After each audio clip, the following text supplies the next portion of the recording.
All right, Thursday's practice today, helmets only, really still cleaning up a lot of stuff, a lot of situations within the practice on offense, defense, and special teams. Short yardage, goal line, red zone, third down. So we'll really basically have 2 Thursdays, and today and tomorrow. Took the pads off because of the injury issues of where we're at, and limited guys out there. So hopefully we'll get as many guys back as we can for the game and for the trip tomorrow. Did you name captains today? We did. The players voted on captains, and on defense, Devon Kennard and Hayes Pillard were voted captains, and on offense, Marquise Lee and Marcus Martin. Is that, it's a little bit unusual that you guys haven't had a quarterback. I mean, there have been years where a quarterback wasn't a captain, but does that matter to you one way or the other? No, I don't think so. I don't think there'd be any expectation that one of these guys would be named captain, having not really played before. These guys usually that are named captains have played before, and really are guys that they view as distinct starters and leaders of their team. Are those positions important to you? I mean, what do those guys do from your perspective? Well, all 4 of those guys are on our leadership council that we have committee, and there's 13 guys on that, and so this is really kind of just the next step of leaders above that. So we communicate a lot with those guys on a lot of decisions, things that we do, so that we're making sure that they understand, and it goes down to the team about why we're doing certain things. Yesterday you said you didn't want to rotate by series or quarter. What's the criteria you'll have to decide when to switch quarter? There isn't. We're not going to put anything set in stone about plays or quarters or series, just like I said yesterday.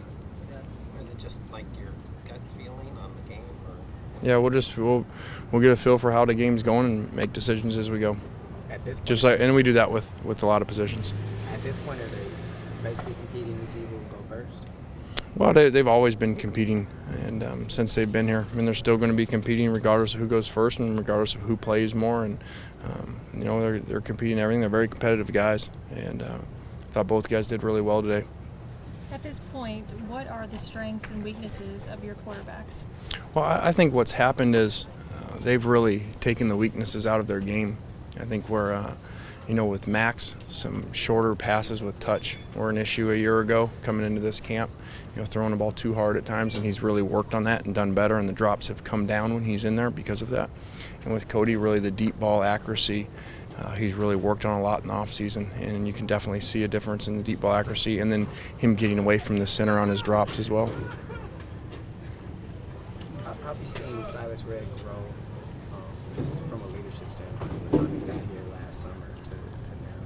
Well, Silas was, whatever it was, 2 days before we got here, so kind of tough to lead when you don't really know many people. But I think, something that says a lot about Silas is Silas really hasn't practiced all camp, really didn't do much in spring ball, but still, was voted by a lot of players, nominated to be captain. Really one of the probably after the 4 guys, probably the second or third most votes on the team, for a guy who's not really even playing. So I think that says a lot, and for a guy who just got here a year ago. Is it the fact that yes, like you said, hasn't practiced much, but a lot of the younger backs always point to him in terms of being the guy that is kind of giving them instruction and guidance or whatnot. What does that say about him? I think it says a lot. Like I said, he really hasn't practiced very much. Spring and fall, you got two new freshmen who really haven't even seen him do very much, but just because of who he is and how he works in the weight room and preparation, I think is where they get that respect. Is everyone who's been out here eligible to go and play in this game? Everyone who's been out here, making sure that's not a trick. No, it's not. Yes, we are all eligible after summer school, everything academically. Everybody's eligible. From an academic standpoint, yes.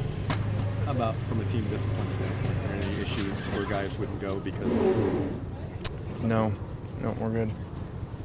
Are there players on the team that have been awarded scholarships? Yeah, we did. We awarded 4 kids scholarships today as school started today. Cody Skeen, Kyle Yatabe, and John Akiba. And Jack Oren. His real name is John, but he goes by Jack Oren. And how were those announced, like in front of the team, or how did you go about doing it? Yeah, we kind of played a skit on them and kind of messed with them in front of the team that they had missed something, and so they were really scared up there. And then all of a sudden, said that they were getting scholarships, and it was pretty cool. It was a pretty neat deal, and to see the players' reactions, guys that weren't even some positions of guys, and coming up and from other walk-ons hugging them to some tears in the room for the guys. Guys that worked hard, and to be able to do that was really cool.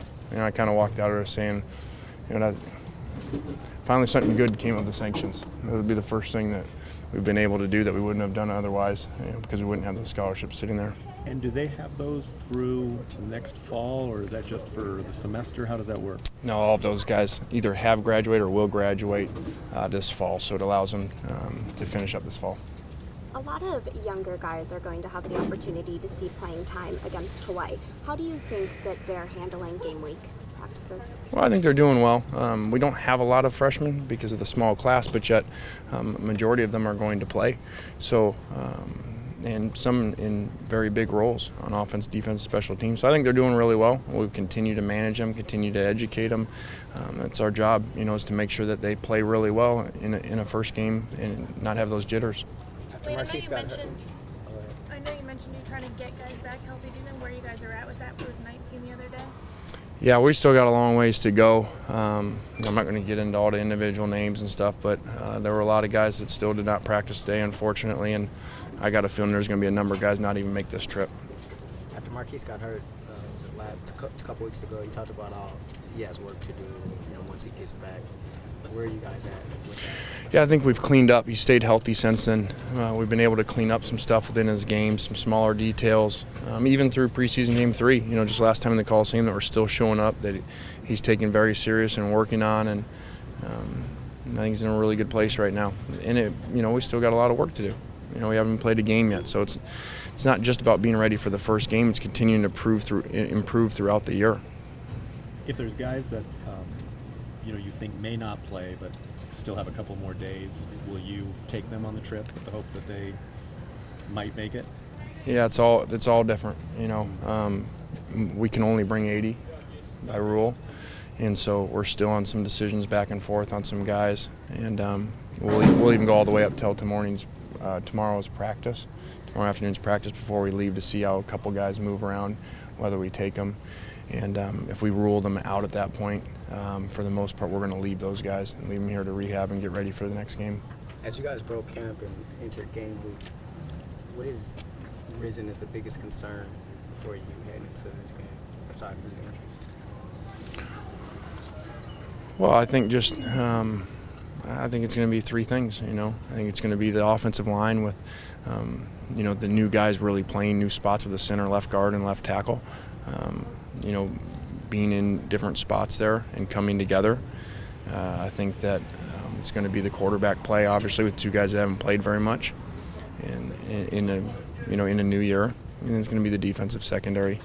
I would think that we're going to know a lot more after this game of how guys perform in their positions. Some of them have experience but haven't necessarily played those positions.